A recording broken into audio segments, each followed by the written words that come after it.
ASEAN के 10 देश और चीन और जापान सहित कई देशों ने मिलकर कुल 15 देशों ने एक ऐसे क्षेत्रीय आर्थिक समझौते पर हस्ताक्षर किया है जिसकी कल्पना करने वाले देशों में एक वक्त पर भारत शामिल था, लेकिन अब उस पर भारत ने हस्ताक्षर नहीं किया है।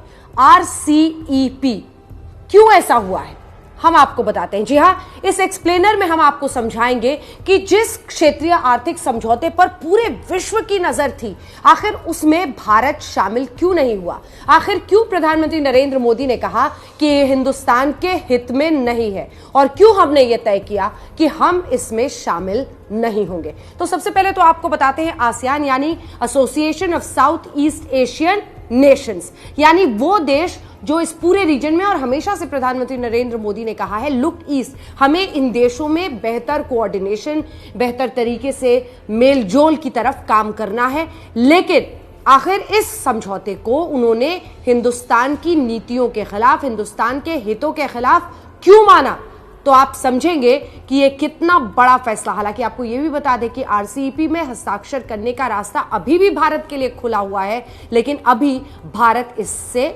दूर है। भारत सहित आसियान के 10 देश जो हैं वो आसियान के डायलॉग पार्टनर हैं, लेकिन भारत जो ये डायलॉग पार्टनर है उसमें और कौन कौन से देश हैं, तो भारत के अलावा जो मुल्क शामिल है वो है ऑस्ट्रेलिया, कनाडा, चीन, जापान, दक्षिण कोरिया, न्यूजीलैंड, रूस, अमेरिका और यूरोपीय संघ शामिल है डायलॉग पार्टनर्स के तौर पर।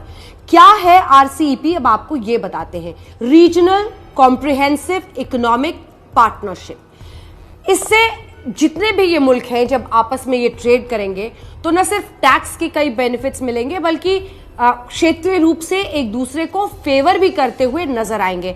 इसी के साथ आपको ये भी बता दें कि कई आर्थिक छूट भी ये देश एक दूसरे को देंगे। अब इन देशों में कौन कौन है जो RCEP समझौते में प्रस्ताव कहा गया है, 10 आसियान के देश हैं।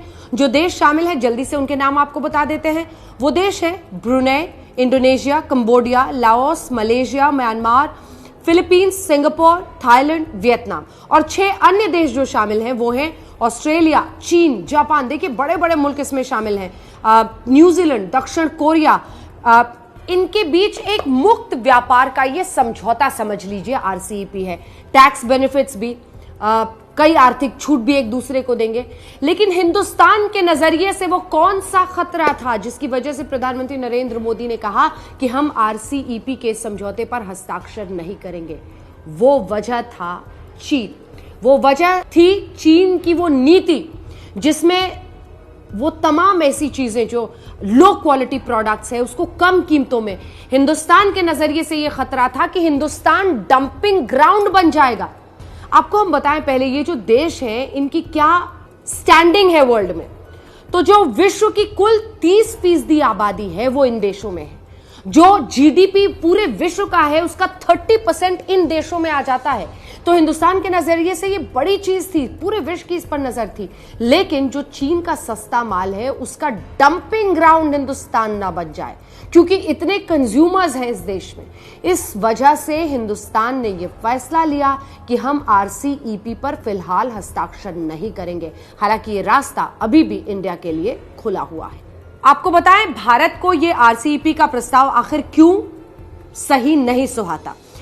असल में RCEP में शामिल होने के लिए भारत को आसियान देशों, जापान, दक्षिण कोरिया से आने वाली 90% वस्तुओं पर से टैरिफ पूरी तरह से हटाना था।